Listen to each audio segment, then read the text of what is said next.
कुछ देर के लिए ही सही, पर जब इंसान अपना होश खो बैठता है तो बेहोश हो जाता है। ये वह समय होता है जब हमारे दिमाग को पर्याप्त मात्रा में ऑक्सीजन नहीं मिल पाती है। हालांकि बेहोश हो जाना किसी खतरनाक बीमारी का सूचक हो ये जरूरी नहीं, लेकिन आपके लिए यह जानना बहुत जरूरी है कि बेहोश होने के क्या क्या संभावित कारण हो सकते हैं। ज्यादातर अध्ययन बताते हैं कि लोगों को सबसे ज्यादा वैसोवैगल अटैक पड़ते हैं, जिसमें अचानक से हार्ट रेट या फिर ब्लड प्रेशर का स्तर गिर जाता है। यह अटैक्स ज्यादातर बच्चों और 35 साल की आयु पूरी कर चुके लोगों को पड़ता है। अगर आपके सामने कोई अचानक बेहोश होकर गिर पड़े तो सबसे पहले उसे खुले में ले जाए। ज्यादातर मामलों में लोग बेहोश पड़े शख्स को घेर कर खड़े हो जाते हैं, लेकिन ऐसा करना खतरनाक भी हो सकता है। खुली जगह पर ले जाने के बाद उसके चेहरे पर पानी के छींटे डालें। उसे थोड़ा पानी भी पिलाएं ताकि उसकी सांसें सामान्य स्तर पर आ जाए।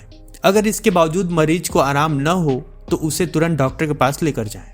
दोस्तों, बेहोश होने के पीछे आमतौर पर ये 5 कारण हो सकते हैं। पहला, दिल की धड़कनों का अनियमित होना। दिल की धड़कनों के अनियमित हो जाने की वजह से ज्यादातर लोग बेहोशी का शिकार हो जाते हैं। दिमाग को एक नॉर्मल फ्लो में जब रक्त का संचार नहीं होता है तो ऐसी स्थिति सामने आ जाती है। अगर समय रहते इस समस्या का समाधान नहीं किया जाए तो दिल का दौरा पड़ने की नौबत भी आ सकती है। कई बार रक्त का थक्का भी जमने की वजह से यह स्थिति पैदा हो जाती है। दूसरा, हो सकता है ये गर्भवती होने के लक्षण हो। कई बार गर्भधारण के दौरान भी बेहोशी छा जाती है। अगर आप अपने गर्भधारण करने को लेकर अस्वस्थ हो तो तुरंत प्रेगनेंसी टेस्ट कर लें। आप चाहें तो प्रेगनेंसी टेस्ट घर पर भी कर सकती हैं और चाहें तो अस्पताल भी जा सकती हैं। तीसरा, पेट खाली होने की वजह से। कई बार हम बिना कुछ खाए पिए ही घर से बाहर निकल जाते हैं, जिसके कुछ देर तक तो हमारा शरीर स्फूर्तिवान बना रहता है, लेकिन धीरे धीरे उसकी ताकत खत्म होने लगती है और कमजोरी महसूस होना शुरू हो जाता है।